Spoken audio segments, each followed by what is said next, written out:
Hello hello ಚಿನ್ನ, ಎಲ್ಲಿದ್ದೀಯಾ? ಇನ್ನೆಲ್ಲಿ ಇರ್ತೀನಿ? ರೂಮಲ್ಲೇ ಇರ್ತೀನಿ. ರೂಮಲ್ಲಿ ಎಲ್ಲಿದ್ದೀಯಾ? ಬೆಡ್ ಮೇಲೆ ಇದ್ದೀನಿ. ಬೆಡ್ ಮೇಲೆ ಏನು ಮಾಡ್ತಿದ್ಯಾ? ಈಗ ತಾನೇ ಎದ್ದು ಸಿಗರೇಟ್ ಸೇದೋಣ ಅನ್ಕೊಂಡೆ, ಅಷ್ಟರಲ್ಲಿ ಫೋನ್ ಮಾಡಿದೀಯಾ. ಸರಿ, ಅದೇ ಬೆಡ್ ಮೇಲೆ ನಾನು ಬಂದು ನಿನ್ನ ಎದುರುಗಡೆ ಕೂತ್ಕೊಂಡ್ರೆ ಏನು ಮಾಡ್ತೀಯಾ? ಸಿಗರೇಟೇ ಸೇರ್ತೀನಿ. ಹಂಗಲ್ಲ ಕಣೋ, ರೂಮಲ್ಲಿ ಯಾರೂ ಇಲ್ಲ, ನಿನ್ನ ಕೈಲಿ ಸಿಗರೇಟು ಇಲ್ಲ. ನಾನು ಬಂದ್ಬಿಟ್ಟು ನಿನ್ನ ಬೆಡ್ ಮೇಲೆ ನಿನ್ನ ಎದುರುಗಡೆನೇ ಕೂತಿದ್ದೀನಿ. ಈಗೇನು ಮಾಡ್ತೀಯಾ?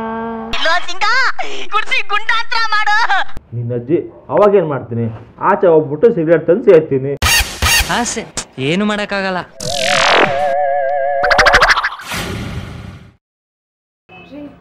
ಸ್ವಲ್ಪ ನ್ಯೂಸ್ ಪೇಪರ್ ಕೊಡ್ರಿ ಬೇಗ. ಏಯ್, ನ್ಯೂಸ್ ಪೇಪರ್ ಏನಕ್ಕೆ? ತಗೋ, ಟ್ಯಾಬ್ ತಗೋ. ಬೇಡ ಬೇಡ, ನ್ಯೂಸ್ ಪೇಪರೇ ಕೊಡ್ರಿ, ಪರವಾಗಿಲ್ಲ. ಏಯ್, ನ್ಯೂಸ್ ಪೇಪರ್ ಏನಕ್ಕಮ್ಮ? 2019 ಇದು, ನೀನು ಅಪ್ಡೇಟ್ ಆಗಬೇಕು. ತಗೋ, ಟ್ಯಾಬ್ ತಗೋ. ಸರಿ.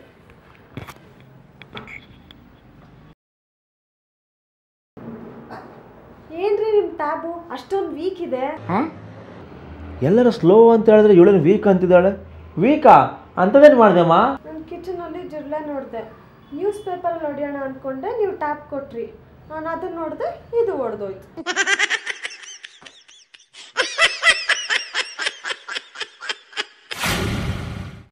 ಉಲ್ಲು, ಏನೋ ಕುಳ್ಳು? ಇತ್ತೀಚೆಗೆ ಜನ ಹೆಣದ್ಮೇಲೆ 5 ರೂಪಾಯಿ ಕೂಡ ಹಾಕಕ್ಕೆ ಶುರು ಮಾಡಿಬಿಟ್ರಾ? ಹಂಗಲ್ವೇ, ಇಲ್ಲಿ ಬರಬೇಕು ಅಂದರೆ ಬಸ್ಸಲ್ಲಿ ತಾನೇ ಬರಬೇಕು. ನಾ ಬಸ್ ಹೊತ್ತೋದ್ಬಿಟ್ಟು ಬಸ್ಸಿಂದ ಓಡ್ಕೊಬಂದ 5 ರೂಪಾಯಿ ಸೇವ್ ಮಾಡಿದ್ದೀನಿ ನೋಡು. ಅಯ್ಯೋ ಪೆದ್ದು, ಅದೇ ಆಟೋಯಿಂದ ಬಂದಿದ್ರೆ 70 ರೂಪಾಯಿ ಸೇವ್ ಮಾಡ್ಬೋದಾಗಿತ್ತು. ಹಲೋ, ಹಾಯ್ ಮೇಡಮ್, ನಿಮ್ಮ ಫ್ರೆಂಡ್ ಲಿಖಿತಾ ಅವರು ನಮ್ಮ ಶಾಪಲ್ಲಿ ಮೊಬೈಲ್ ಮಾರ್ತ್ಬಿಟ್ಟು ಹೋಗಿದ್ದಾರೆ. ಅವ್ರ ಮೊಬೈಲಲ್ಲಿ ನಿಮ್ಮ ನಂಬರ್ ಸಿಕ್ತು, ಅವ್ರಿಗೆ ಸ್ವಲ್ಪ ಫೋನ್ ಕಲೆಕ್ಟ್ ಮಾಡ್ಕೊಳಕ್ಕೆ ಹೇಳಿ ಮೇಡಮ್. ಹಾಂ, ಓಕೆ ರೀ. ಹಲೋ, ಲಿಖಿತಾ, ಯಾವುದೋ ಶಾಪಲ್ಲಿ ನಿನ್ನ ಮೊಬೈಲ್ ಬಿಟ್ಟು ಬಂದಿದೆಯಂತೆ, ಹೋಗಿ ಕಲೆಕ್ಟ್ ಮಾಡ್ಕೊಳ್ಳೆ. ಮೇಡಮ್, ನೀವು ಅವ್ರ ನಂಬರ್ಗೆ ಫೋನ್ ಮಾಡಿ ಹೇಳ್ತಾ ಇದ್ದೀರಾ ಮೇಡಮ್?